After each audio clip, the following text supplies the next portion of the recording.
बरपेटा रोडनि हावलियाव दिनै सरकारारि हायाव आयेननि बेरेखायै दखल खालामनानै थानायफोरखौ उचित अभियान खालामदों आरो सरकारा बेबायदि जेसिबिजों न' बां सिफायनानै होनायखौ लानानै ओनसोलनाङैनो मोनसे थासारि जायो आरो सरकारखौ सोंखारियो। आयेननि बेरेखायै सरकारारि हायाव दखल खालामनानै फालांगि गला होनायफोरखौ दिनै सरकारा गोख्रों राहा लानायखौ नुनो मोननाय जादों। पुलिसनि फारसेनिफ्राय खनले खौरां होनायनि उनावबो एसेबो मोदोमाव नाङाखैमोन गलादारफोरा। बेखायनो जोबथायाव दिनै बरपेटा जिल्ला बिफाननि पुलिस बिफाना जेसिबिजों गासैबो न' बां फालांगि गला न'फोरखौ सिफायना होयो।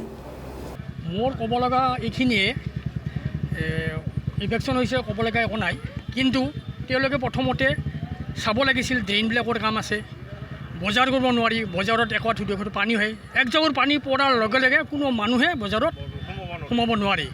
2 নম্বৰতে যিবিলাক হয়তো আমাৰ লেডিছো আহে, কেতিয়াবা বজাৰ কৰিব আহে, লেডিছৰ কোনো এটা টয়লেট নাই, হেৰি নাই, মানে বিৰাট অসুবিধা আৰু কি।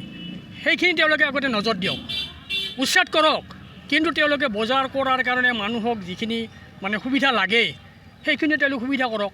আজি যদি এক জাগৰ পানী সেইটো ৰাস্তাত পানী হয়, আমাৰ ঠিক মানে আমাৰ এটা মেম্বাৰৰ আগতে পানী হয়, নিজে জানি বাজাৰৰ ৱাৰ্ড মেম্বাৰ এটা আছে, তেখেতৰ সেইখিনি ৰাস্তাত একাঠো পানী হয়, এখন গাড়ী আহিব নোৱাৰি, এখন হেৰি আহিব নোৱাৰি। এইটো আপোনাৰ কিমান 5 নম্বৰ ৱাৰ্ড। গতিকে তেওঁলোকে সেইবিলাকো লক্ষ্য কৰক, খালি উচ্ছেদ কৰিলেই যে বাৰ ল'লে নহ'ব নহয়, এইখিনিও কৰক, ড্ৰেইন কৰক, টয়লেট দিয়ক। আৰু হিচাপত কিছুমান এনেকুৱা আছে প্ৰাইভেট দোকানৰ বাৰাণ্ডা আউগে দিয়া আছে, সেইবিলাকো চাওক। খালি দুখন গৰীব মানুহৰ দোকান ভাঙি দিলেতো বাৰ ল'লে নহ'ব। বজাৰখন ঠিক কৰক, আপোনালোকে ড্ৰেইনবিলাক ঠিক কৰক, মানুহবিলাক অহা যোৱাৰ কাৰণে ঠিক কৰক, টয়লেট দিয়ক, এটা পেচাবখানা নাই, এইবিলাকত লক্ষ্য কৰক। দিব নাই ঠিকেই আছে। সম্পৰ্কে আমি জনাইছিলোঁ চৰকাৰক, আমি এইখন দোকান বনোৱা সম্পৰ্কে পুলিচো সেইমতে আহিছিলে, ফ'ৰ্চো সেইখিনিয়ে আছিলে, সেই হিচাপে কৰা হৈছে। আৰু যিখিনি আমি দেখা পালোঁ যে এইখিনি দোকান আৰু কৰিব লাগিব, সেইখিনি আকৌ 14 দিনৰ এটা নটিচ দিয়া হৈছে। যিহেতু তাতে লাখ টকাৰ সম্পত্তিও আছে, সেইখিনি তেওঁলোকে সেইমতে নটিচ মতে কাম কৰিম বুলি কৈছে। 14 দিনৰ পিছত আকৌ এটা হ'ব এভিকশ্যন, তেতিয়া কৰা হ'ব। কিমান দোকানী কৈছে আপোনালোকৰ 20-30খন মান এতিয়া কোৱা হ'লে, এতিয়া জোখা হৈছে, জোখমাখ কৰা হৈছে। টাউন মণ্ডল আহিছিলে, গাঁৱৰো মণ্ডল আহিছিলে, তেওঁলোকে জুখি মাখি দিছে, সেইমতে এইখিনি চলি থাকিব। আজিতো নটিচ দিয়াই হ'ব, আজিৰ পৰা 14 দিনৰ ভিতৰত আকৌ কৰিব লাগিব। আজি মই গণা নাই সঠিককৈ, 10-20খনটো ভাঙিলে চাগে, এতিয়া গণা হোৱা নাই। বাৰাণ্ডা আছিলে যিখিনি বজাৰ এৰিয়াটো মেইনলি আমাৰ আজি টাৰ্গেট আছিলে। আমি বজাৰ এৰিয়াটো সম্পৰ্কে প্ৰশাসনকো জনাইছিলোঁ, সেই হিচাপে বজাৰ এৰিয়াটো কৰা এনেকুৱা উচ্ছেদ আৰু আগতো বহুত হৈছে, কিন্তু আৰু তাৰ পিছত আৰু তেনেকুৱা পৰিস্থিতি দেখা যায়। সেই সন্দৰ্ভত কি ব্যৱস্থা হ'ব? মানুহ এইটো ক্ষেত্ৰত অলপমান সতৰ্ক হ'ব লাগিব। আমি চেষ্টা কৰিম, আমি নিজক তেওঁলোকক আমি এতিয়া ভালকৈ সংস্থাপন দিবলৈ চেষ্টা কৰা হ'ব পৌৰসভাৰ ফালৰ পৰা। পৌৰসভাই সেইটো সংস্থাপন দিবলৈ যত্ন কৰিব। তেওঁলোক আহি জনালে হ'ল, তেওঁলোকেও আকৌ আমাৰ পাৰ্মিশ্যন নোহোৱাকৈ নবনালে হ'ল। অভিযোগ আছে পৌৰসভাৰ পৰা বাৰে বাৰে উচ্ছেদ কৰা হয়, কিন্তু পৌৰসভাৰ পৰা একাংশ কৰ্মচাৰীয়ে অফিচাৰ বা এলেকাৰ যিখিনি মেম্বাৰ আছে গম নোপোৱাকৈ সেইবিলাক বহিব দিয়ে। ক্ষেত্ৰত আপোনালোকে পৰৱৰ্তী সময়ত কেনেকুৱা পদক্ষেপ কৰিম? আমাৰ ওচৰলৈ কমপ্লেইন দিয়ক, আমি ৰিটেন কমপ্লেইন আশা কৰিম এই ক্ষেত্ৰত। তেতিয়া সেই সম্পৰ্কে সম্পূৰ্ণৰূপে ইনভেষ্টিগেশ্যন কৰা হ'ব। আৰু যিখিনি নাগৰিক আছে, নাগৰিকখিনিও আমাক অভিযোগটো ৰিটেন আকাৰত দিয়ক বা মুখেৰেও কওক, সেই হিচাপে প্ৰমাণসহ আহক, আমি লগে লগে ইনভেষ্টিগেশ্যন কৰিম আৰু তেওঁলোকৰ এগেইনষ্টতো লোৱা হ'ব। আৰু এইটো ক্ষেত্ৰত মই আশা কৰিম যে সকলো কৰ্মচাৰীখিনিও বুজি পাব যে যিটো নিয়ম সেইটো সকলোৰে ক্ষেত্ৰত প্ৰযোজ্য হয়। নটিচ কৰা 14 দিনৰ পিছত আকৌ ইভিকশ্যন চলিব নেকি? প্ৰশাসনে যদি আমাক অনুমতি দিয়ে, আমি আকৌ কাগজ পত্ৰখিনি দি পঠিয়াব লাগিব, তেতিয়া প্ৰশাসনে দিবই লাগিব আৰু নিয়মত পৰিছে যে হ'ব লাগিব।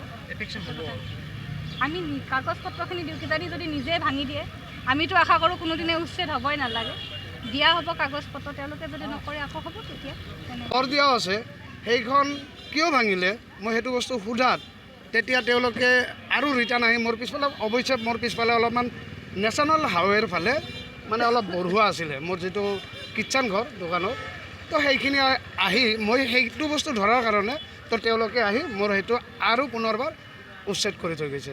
ঠিকে আছে, উচ্ছেদ অভিযান হ'ব লাগে, কিন্তু উচ্ছেদ অভিযানৰ নামত মানুহৰ যিখিনি মানে আকাংক্ষা সেইখিনি ৰাখিব লাগে, লগত তাক প্ৰতিশোধ হিচাপে ল'ব নালাগে। মোৰ যিখিনি কৰিছে, মোৰ তাত ৰিটাৰ্ণ আহি কেনে এইটো প্ৰতিশোধ হিচাপে কৰিছে।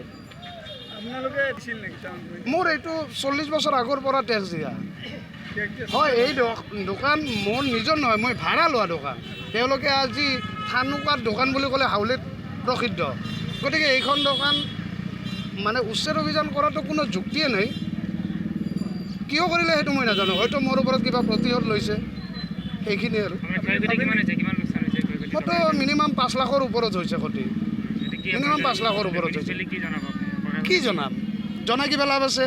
মই এটা আপত্তি কৰিছোঁ, বেলেগক কৰ দিয়া দোকান এখন কিয় ভাঙিলে, তো তাৰ বিনিময়ত মোক আহি প্ৰতিশোধ ল'লে, তো তাতে মইতো একো ক'ব লগা মন নাই। এতিয়া হয়তো যদি মোৰ ওপৰত কিবা পলিটিকেল তেওঁলোকৰ আক্ষেপ আছিল তো মোৰ ক'ব লগা নাই, কিন্তু পলিটিকেল আক্ষেপো থাকিব নালাগে। আজি হাউলিত যিখন গভৰ্ণমেণ্ট হৈছে মিউনিচিপালিটিৰ, সেইখন বিজেপিৰ হয়, আৰু বিজেপিৰ মই 96ৰে এক্সিকিউটিভ মেম্বাৰ আছিলোঁ। আজি হয়তো মোৰ বিজেপিৰ দায়িত্ব নাই, মোৰ অন্য দায়িত্ব আছে।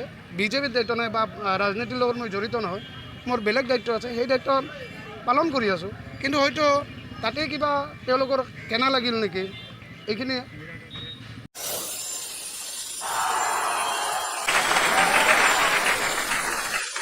শ্ৰদ্ধাৰ কোকৰাঝাৰবাসী জনগণ, ইয়াৰ দ্বাৰা কোকৰাঝাৰ পৌৰসভাৰ অন্তৰ্গত অঞ্চলত বসবাস কৰা জনগণলৈ এটা জৰুৰী ঘোষণা আগবঢ়োৱা হৈছে।